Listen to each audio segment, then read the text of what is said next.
Hello everybody, my name is Maeve Degnan, and today I will be sharing with you the 2013 production of Rodger and Hammerstein's The Sound of Music Live, starring Carrie Underwood, which is another production, much like the rest of the productions of The Sound of Music, that is based on Maria von Trapp's 1949 memoir, The Story of the Trapp Family Singers. The problem of reinterpretation that I'll be going over is focusing on the Baroness and why they cut the songs out of the 65 version, but kept it in this version of The Sound of Music. This 2013 production was produced by Craig Zadan and Neil Marin and was broadcasted by NBC on December 5th, 2013. The 2013 production was performed and filmed from Grumman Studios in Bethpage, New York, and it follows the story of a young woman called Floreline Maria, played by Carrie Underwood, who starts off the story as a practicing nun in 1938 Austria, but she isn't quite fitting the role. As much as she's trying, it is extremely difficult for her to follow rules and instructions, which is noticed by Mother Abbess, who's played by the lovely Audra McDonald. From seeing her struggle, Mother Abbess decides that the best option for young Maria is to send her to be the new governess for the Von Trapp family. While she's extremely reluctant at doing this at first, she listens to her mother, which begins the world-renowned story of Maria forming a beautiful motherly relationship with the 7 Von Trapp children, as well as a blossoming romance of their father, Captain Georg von Trapp, played by Stephen Mayer. While the family gains a new mother and wife, they also lose their homeland of Austria as the Nazis take over the land. The family must leave their beloved home to escape possible death or dictatorship, as the captain is asked to join the Nazi military. Due to their successful escape, we are able to hear their story today in multiple different forms and productions. As I stated before, one of the problems of reinterpretation is when producers decide to cut songs from plays or add songs to plays. For this, by cutting the songs, it only makes it difficult to see, understand, and find depth within the character. This production of The Sound of Music Live has all the original songs that the Baroness sings in the original 1959 Broadway production, while the 1965 production of The Sound of Music cuts those songs and leaves some of the instrumental in the background. I'm about to show you 2 examples of the Baroness's songs, the first being How Can Love Survive by Alexander Armstrong and Catherine Kelly in the ITV's 2015 production of The Sound of Music Live. It won't only be the Baroness you're hearing, but also Max. Far, very far off the dream are we, quaint and bizarre as a team are we, 2 millionaires with a dream are we, but we'll keep romance alive.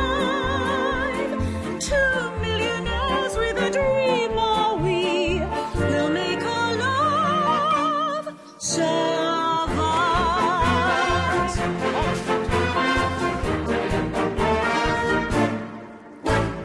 No little cold water flat have we, warmed by the glow of insolvency. Up to your necks in security, how can love survive? How can I show what I feel for you? I cannot go out and steal for you. I cannot die like Camille for you. How can love survive? Once again, this song was sang by Alexander Armstrong, who played Max de Twyler, and Catherine Kelly, who played the Baroness, but in the 2013 version, Max is played by Christian Borle, and the Baroness is played by Laura Benanti. In this, we can see how it provides evidence of how the Baroness truly wants to be with the captain and believes that the 2 of them could make this work. She even has the support of Max, one of Georg's closest friends, on how the 2 should be together.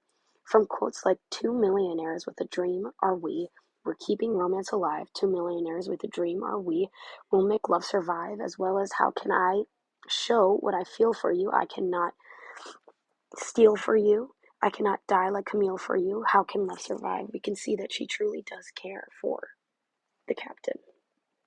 The next song you'll be hearing is No Way to Stop It, once again by the ITV's version of The Sound of Music Live, their 2015 version.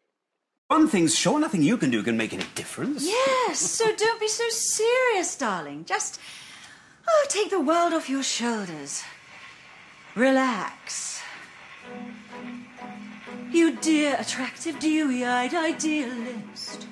Today you have to learn to be a realist. You may be bent on doing deeds of daring do, but up against a shark, what can a herring do? Be Compromise, compromise. Compromise and be wise. Let them think you're on their side, be non-committal. I will not bow my head to the men I despise. You don't have to bow your head, just stoop a little. Why not learn to put your faith and your reliance on an obvious and simple fact of science? The crazy planet full of crazy people is somersaulting all around the sky, and every time it turns another somersault, another day goes by, and there's no way to stop it. No, there's no way to stop it. No, you can't stop it even if you try. So I'm not going to worry. No, I'm not going to worry. Every time I see another day go by. This song is mainly about how the Baroness and Max think that the smartest thing that Georg can do at this time is to avoid any possible trouble with the Nazi Party and to make friends with them. This is ultimately why the captain ends his relationship with her and chooses Maria. He adores his homeland and would never want to see it be taken over. He simply cannot agree with the Baroness. We see this in lines from the song such as "Be wise, compromise" from the Baroness, which the captain replies with "Compromise and be wise." She then says, "Let them think you're on their side. Be non-committal." He says, "I will not bow my head to the men I despise." I sadly was unable to find video of the 2013 production of these songs, but the ITVS 2015 production does a wonderful job of proving this point. The counter-argument to my own argument against the Baroness is that the songs don't move the story along because the Baroness isn't real and Maria ends up with the captain in real life as well as in the musical. Princess Yvonne is who's thought to be what the Baroness is based on. She's been difficult to track down, title or not, but she's thought to have been some minor German or Austrian nobility. She's also thought to have been the cousin of the first children's deceased mother. In conclusion, by taking out the Baroness's songs, we lose depth and understanding of her role and character. We don't understand the romantic feelings the Baroness has towards the captain, and we don't see her intelligence and awareness of the situation at hand. These songs are wonderful of giving her depth and understanding. Without that, she is seen as an obstacle and a hope for Maria to overcome, to get to Georg. We don't understand why the captain chooses Maria, as well as it follows the original production of Rodger and Hammerstein's production.